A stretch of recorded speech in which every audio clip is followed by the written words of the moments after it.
Mayuresh Joshi Johnson from William O'Neill, India. Mayuresh, good having you. Thanks so much for joining in. Mayuresh, your CanSlim approach, I reckon, in a very simplified fashion, believes in buying companies which are at highs because they are at highs for a reason. But if the market which is looking slightly dodgy, do you kind of stay away from making large investment decisions right now?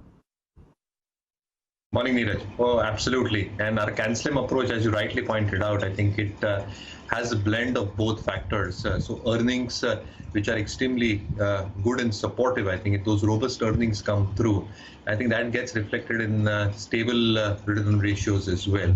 And what probably happens in terms of price volume, because of all these factors combining together, I think institutional built-up also remains pretty strong. So what you probably witnessed, Neeraj, and you're absolutely right, I think all the high beta correlated and the economy export sectors are probably feeling the heat over the past few weeks and months in terms of earnings downgrades over the next few quarters and the uncertainty looming over them in terms of demand recovery playing out on the stock price. I think that's clearly getting played out here. So I think we have a lot of importance on the CanSlim methodology in terms of EPS rating, on how the RSI line and ratings are moving about. And they're probably looking weak for all these beta correlated economy related stocks and sectors as well. Okay, Mayuresh, now, I enumerated my thoughts. I may be completely wrong here, but I still thought that the bias of the markets is downwards because, I mean, frankly, I don't know how many people can justify us trading at 19 times trailing earnings and MSCI India trading at that time when some of the other peers are not. But that notwithstanding, I want to come to individual components before we get to the stocks in news. And these have been the larger components, right? Reliance Industries. Now, May 14th is the record date. Today is likely the last day to buy into a Reliance Industries if you want your shares to be in the record date, right? So would you reckon that post today's move, this up move in Reliance also will probably at some point of time see some laws of gravity, right? I mean, nobody's thinking of applying any kind of holding company discount. Nobody's looking at the other businesses. People are getting carried away, and maybe not wrongly, maybe in the right fashion with the kind of investments that Jio is getting. How do you approach Reliance? Because Reliance is no longer at 1450. Reliance is at 1600. No, so absolutely. I think I was hearing your opening comments, and yeah, there is a technical adjustment at play as the rights issue date is May 14th. So I think that is one aspect in terms of the price holding up for Reliance at this point of time. Now, the other parts and the SOTP parts of the business, Neeraj, again, I think with oil prices where they are at this point of time, I think the oil as well, I mean the refining as well as the petchem business is obviously going to come under a lot of strain. So if you probably look at consensus estimates that have probably come through, because directly I think the pricing of downstream products as far as the petchem business is concerned is linked with crude pricing as well. So if you assume crude pricing to stay in a particular range, say between $30, $40 a barrel, you're probably expecting petchem earnings at the EBIT level to come off significantly compared to the last year. On the refining part itself, what you've probably seen with Singapore GRMs at this point of time, and you probably assume all the cracks still remaining extremely weak, and though RIL has a huge exposure in terms of different types of feedstock, and the outperformance still will be profound compared to Singapore GRMs, it will still be a weaker performance. Though refining is still around 20-25% in terms of the overall contribution, I think what probably then comes to attention is how Jio and retail are expected to grow. So the deals that Jio has got, I think, astounding number of deals in the enterprise value at 5,15,000 crores. So what happens in terms of the EBITDA for the enterprise business? I think that increases with the technology partners coming through in the next few quarters. The wireless business, as we discussed last week, I think with the competitors having no choice over the next few quarters but to increase ARPUs to protect their EBITDA and their cash flows, I think it will be a level playing field, which means that Jio will also have the flexibility and leg room to increase ARPUs, which increase the EBITDA from the wireless business as well. So there is a certain amount of logic that the wireless EBITDA will increase manifold from the current level over the next couple of years. Retail does get impacted for a quarter because of the shutdown. If you probably look at the retail setup from a revenue perspective, groceries are almost 30, 35, 40 odd percent. I think the rest is still dominated by apparel and discretionary electronic sales. So I think the first quarter is definitely going to get hit. For the annualized year, the numbers will still be soft. So I think it's the Jio leg which is going to take Reliance higher, purely from the deal perspective. And the expectations that the Aramco deal is still on, which means that the debt totally comes off, which is a huge positive from a leverage perspective on the balance sheet, increasing ROEs and dividend payouts as well. So there are a lot of positives, Neeraj, but the technical adjustment is at play. The markets are probably going nowhere. You're absolutely right. Reliance is just hanging by its teeth and taking the market with it at this point of time. So I think it's a range-bound trade at this point of time. Unless Reliance shows a very strong move with volumes over the next few weeks, I think anybody holding on can definitely hold on, but fresh buying should be avoided till that point of time, until the technical adjustment happens. Thanks, Nikki, for that. So do watch out for some of these names. Frankly, I mean, this announcements around a possible deal, as and when it happens, if it happens, can bring out interest for a spurt of a day. I doubt that it can really bring about sustainable interest unless a deal actually happens. Mayuresh, I mean, financials are just looking too wobbly right now. Would you really, I mean, if you are an investor, that is, would you be considering IndusInd Bank individually because of valuations or because of possibilities of deals like these? So again, Neeraj, I think classical arguments getting played out. Valuations are no doubt very, very reasonable at this point of time, and have come off very, very sharply from the elevated levels that we've seen a few quarters back. And there was a very logical reason on why that was happening. I think if you look at the loan growth happening in higher double digits, 20-25% for most of the cases, you're probably looking at deposit growth which sustained over that period of time. So I think what it created was a balance sheet strength and the expectations of NII growth, NIMs being maintained at certain level and asset quality pressures not being very profound. But I think the whole cycle has probably turned in a matter of few weeks and months. So I think the loan growth has come off significantly. The stress that one really expects to come out, both in terms of the COVID provisioning that a lot of these banks are doing and excessive provisioning and that on balance sheets, the moratoriums that have probably got extended at this point of time, and the uncertainties around this in terms of reported GNPAs and NPAs for the coming 2 quarters, to say the least. I think that can have a huge hit in terms of annualized numbers, which the street has already factored in. But the second element is when and how will growth resume back? So I think, as I said earlier as well, I think we are in this uncertainty phase over the next few weeks and months. Markets would ideally like to see, I think, how Q1 numbers come through as well. Because you've probably seen some impact in Q4, but the full impact is probably going to get witnessed in Q1. And the management commentaries then are going to be extremely critical at how the business environment and the macro environment is over the next couple of months, because we are entering the monsoon season, which is again a very, very subdued business activity from an industrial point of view. And even from a retail point of view, I think the confidence is just not back, which might take a couple of quarters. So my own sense is that maybe the street will take cognizant of all these facts into account and then take a call after Q1 numbers are announced. Till that point of time, I think it's probably a range-bound trade for all these private and public sector banks at large. Okay, now I want to talk about Asian Paints, fundamentally, technically, maybe on the derivative side as well. First, Goldman Sachs has come out with a note on Asian Paints, and I'm reading out from that note. They've downgraded the stock to a sell from a neutral rating. They've cut the target price to 1,111 from 1,387. They expect volume growth to slow to an average of 6% over the next 3 years. I mean, it's a long call, 3 years, but they believe that this will happen. They believe that the price to the mix growth will be challenged due to price cuts and down trading by customers, which is probably not unfounded fears. And valuations look demanded with the lowest revenue growth expectations. Now, viewers, it's interesting to think of FMCG and staples, largely staple-like companies, in one vein.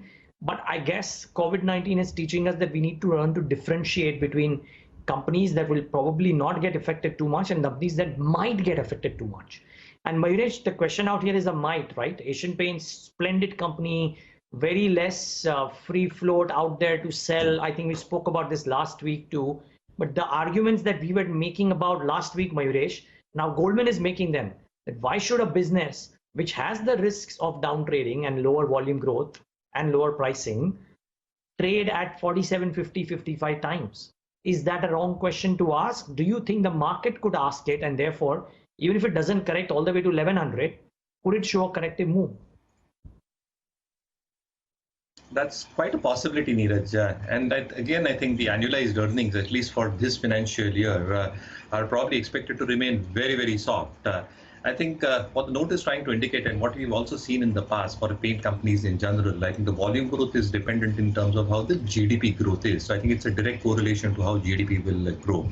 So if the GDP estimates as per the World Bank for India at 1.82%, and if paint companies are expected to grow at 1.5–2 times, you can expect it's going to be a middle single-digit growth for paint companies from a volume perspective. I think the entire leverage that paint companies create around themselves is volume plus price. So I think the volume growth along with the pricing power that they've got creates the operating leverage onto their balance sheet. So I think one of the legs, if it goes off for this financial year, and again, a large part is getting dependent on the second half, both in terms of repainting demand and what happens in terms of competition as well. So there are different aspects to the whole argument, Neeraj, at this point of time.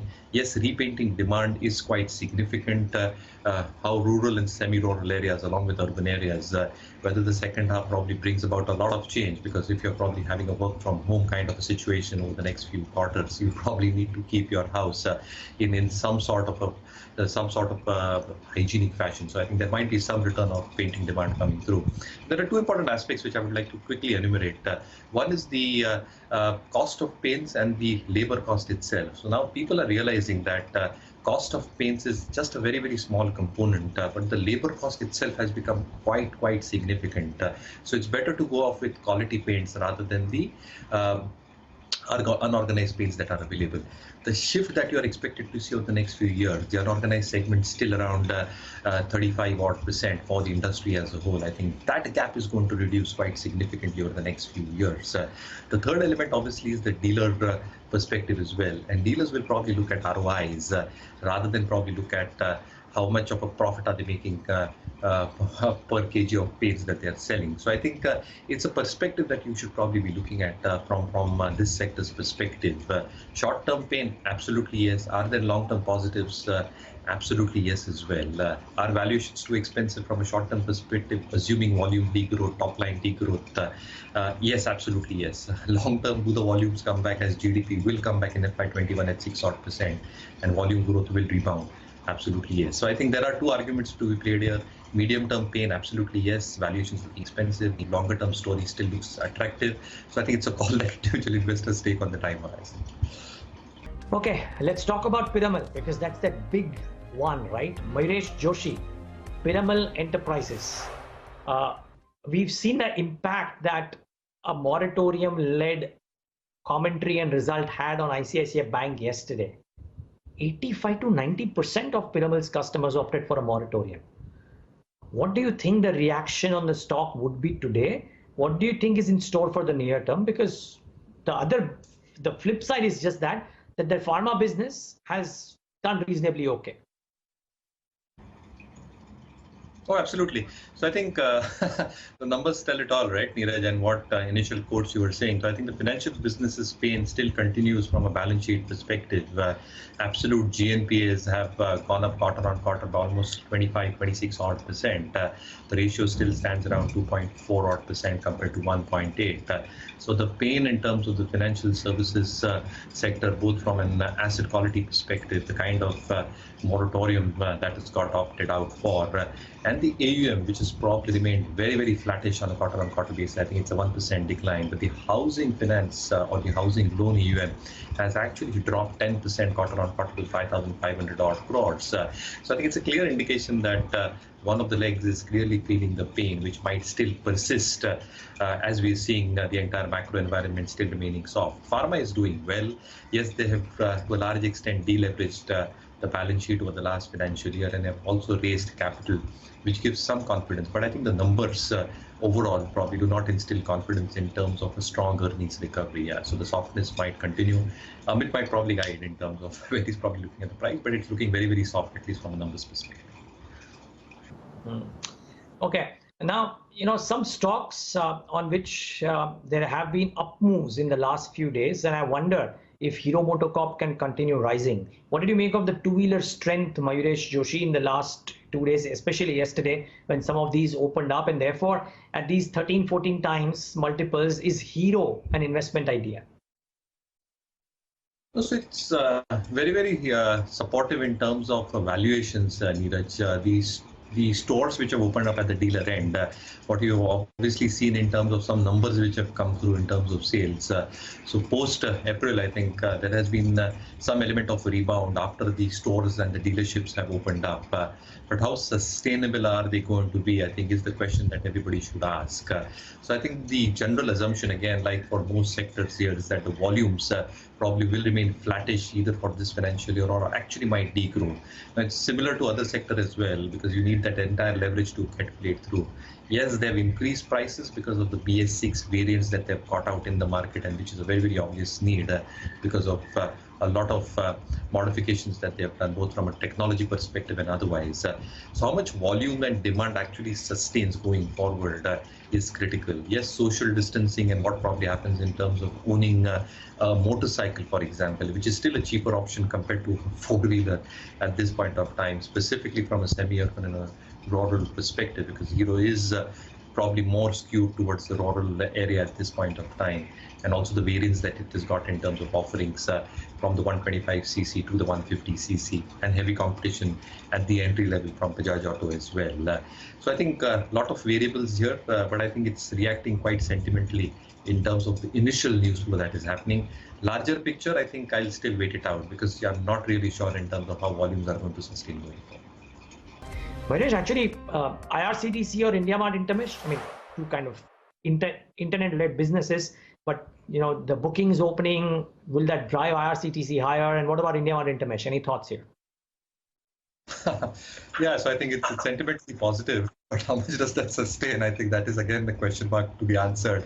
For IndiaMart Intermesh, again, I think the model probably looks very, very sound in conditions like this, more digitally driven. Look at the supplier base that they've got, 98 odd million, if I'm not mistaken. And again, the kind of revenues that they've probably posted for 9 months. So I think the show might continue from this quarter's perspective. One might very well argue in terms of how the valuations are stacked up. But hey, I think if these business models are expected to evolve, and these guys expected to remain at the pinnacle of the evolvement because of the head start that they probably got, maybe those valuations sustain. So I think the sane argument here would be to wait out for numbers. Look, let the numbers come in, let us analyze those, and then take a call. Oh, okay. The other one, awaiting numbers from Nestle. I'm just wondering, Varesh, quick thoughts, and then I'll take a technical perspective too. But largely a foods business, Nestle, Britannia, etc. Do you expect that the numbers could actually defy what an HUL showed in its numbers? No, there might be some softness like HUL exhibited, right? And therefore that softness can actually get played out in terms of volume-led price. However, I think the positives that Nestle has compared to the others is that it's more urban-driven. So I think a majority of its top line, almost 75-80%, is urban-driven, which will not see a decrease significantly in terms of discretionary spending. Even during lockdown, and the Maggi and the variants that we've probably seen are still available, though I think it's at lower level because of the lower utilization level at its plants. But again, I think the kind of mix that they've got, the kind of products and the innovative products that they've introduced, and the success of those products, the penetration that they're trying to do in terms of the rural business to direct reach, I think these are positives that I see. Valuations might be on the higher side, but again, I think this is one quality stock that if anybody is holding, should hold on. This is one stock that has got added, Neeraj, as a clear disclaimer to our global focus list. Anybody who wants to probably look at this stock, wait out for the numbers. If the stock pull back 6-7% from the current level, if it does, I think that would become a good entry point, assuming the numbers and the balance sheet commentary.